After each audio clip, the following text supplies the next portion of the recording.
Paul Walker, thank you for inviting us to Rio for this. No, thanks for coming down. No, do you know what? The pleasure really is, in this instance, all mine. So we're here. It's the 5th installment of Fast and the Furious. What do you think it is about these movies that make them just so popular? Well, flat out, we got lucky early on. You know, we went out and the idea was to make something, you know, we were ambitious, but it was a modest endeavor by today's standards especially. But even then, you know, we wanted to do something fun.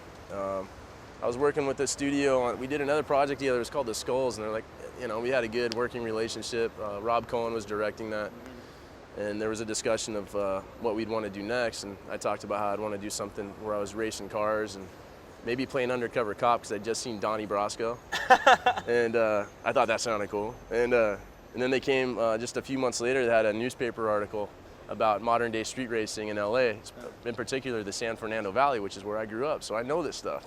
They said, so this is the backdrop, you'll be an undercover cop in this world. I was like, cool, sign me up. My agent, my manager, everybody's freaking out because they don't even have a screenplay yet. But see, that's where I think I got really lucky. I wasn't old enough to be smart enough to wait, and instead I went with my heart, right? Yeah. Which is something we forget to do along the way. And the payoff is, you know, 10, 11 years later. If I was asked to make that decision today, I would screw it up for sure. You know, but you'd want to know who's writing it, they want an Oscar here. I mean, who am I working with? Right. Exactly. So, you know, we're really fortunate. I think, you know, also I think you know, as a kid, I was looking at it going, oh, bitch, and I get to go make out with a good-looking girl and drive cars and have a lot of fun, all right? But, you know, they decided they needed to pull certain themes out of it. I'm not thinking thematically. I'm thinking, hey, look, I'm just going to go have a good time. And so they could have pulled any one of a number out of a hat, and people connected with the ones they chose. Dominic Toretto, you know, creating the family, you know, these kids that really had no sense of direction or anything. And he creates this, everyone wants to feel involved or a part of something. And it just worked. It was we got like, lucky. for the time, it was a budget of what, around 36 million. So yeah, that's kind of small for the time, and it was a huge success. Did you know that you would be sitting here 5 years later? I mean, did you think this is going to be a success? No, I thought I would make that one, and then I'd be looking for another job outside of Hollywood. You know, I mean, I had no long-term plans within the industry.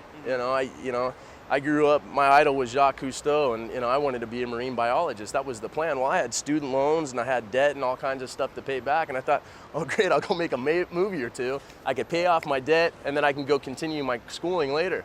That's and then it's just a dream, and here we are, I mean, sitting very close to the ocean, but not right. close enough to observe the marine life at the Copacabana. Right. I mean, things worked out. Yeah, I got pretty lucky. We got Rio here. Over the series, like, it's taken in some fascinating locations. You've done LA, Miami, there's Tokyo, Dominican Republic, Mexico, and now we are here in Rio. What is it about each location that sort of adds to each particular movie? Well, I think in this case, you know, obviously we've had a good run at it, and there's a certain energy that we managed to kind of bottle up with each installment. And I think what we realized along the way was the spice and the flair was somewhat kind of like what they have here, right? It's just, you know, it's everything we've wanted to be, everything we've worked hard towards being. You breathe it here, you know. It's in the air for sure.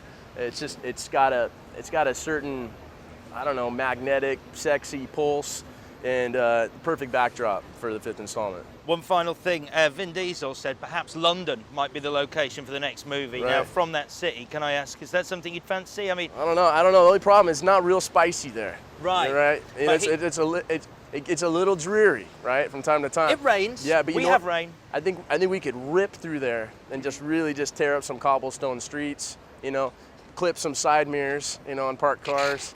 And then, you know, rip over to the other side. I don't know. I'll leave it there. Paul Walker, brilliant to talk to you, man.